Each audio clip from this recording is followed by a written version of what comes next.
Bonsoir à tous, bienvenue. Nous sommes jeudi 21 mai et c'est la fête de l'Ascension qui commémore la montée du Christ au ciel. Les fidèles ont été nombreux dans les paroisses et églises à célébrer l'Ascension selon l'organisation mise en place par les cultes, avec notamment le port du cache-nez et le respect de la distanciation sociale. Salimatou Dia. Ce jeudi 21 mai, à la paroisse Saint-Jean de Cocody, les fidèles sont venus célébrer l'Ascension, la montée du Christ au ciel. L'Ascension met en évidence l'entrée du corps humain dans les cieux. Cela nous donne de prendre conscience, nous humains, que notre corps humain a une valeur devant Dieu. Au lieu de 12 messes, le clergé est mis à contribution cette année pour 21 messes éclatées dans différentes salles en raison de la Covid-19, afin de faire respecter les mesures barrières, notamment la distanciation sociale. À l'église méthodiste unie, au plateau, on loue le Christ en chant et danse. C'est la célébration de l'Ascension dans la joie. L'Ascension nous donne l'onction de déborder de joie et d'être des sources de bénédiction, sans être une source de contamination, sans contaminer. Alors nous apportons la joie et nous restaurons le pays dans la dimension de l'Ascension. Les fidèles, eux, sont heureux de se retrouver après des semaines confinées. Du côté de la Fédération évangélique de Côte d'Ivoire, pas de célébration, mais un message divin à délivrer.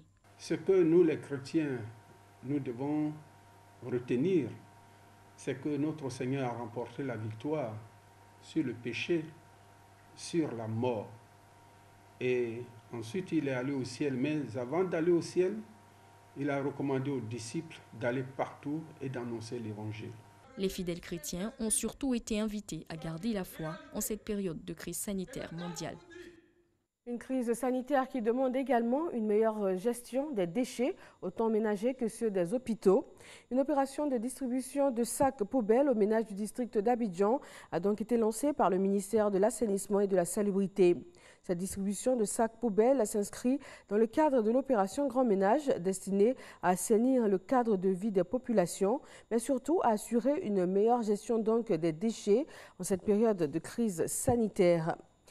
Direction Tanda et Sandégué, le ministre de l'Agriculture et du Développement rural s'est rendu dans ces deux localités pour une sensibilisation de proximité.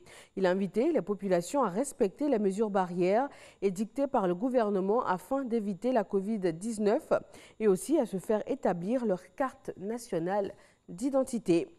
Dans la région d'Unzi, le président du conseil régional a remis des vivres et non-vivres aux populations.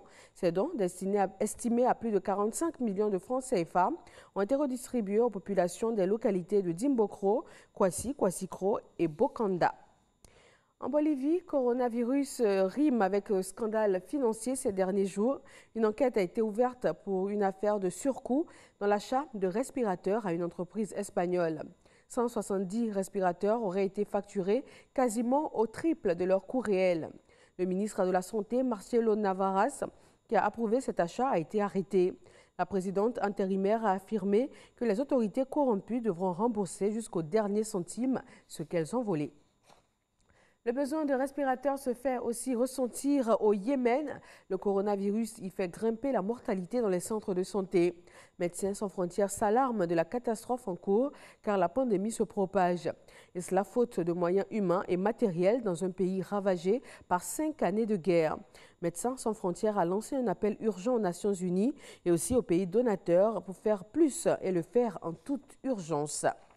L'Inde et le Bangladesh durement touchés par le cyclone Amphan. 84 personnes ont perdu la vie, des centaines de villages inondés, des cultures perdues et des maisons détruites par dizaines de milliers.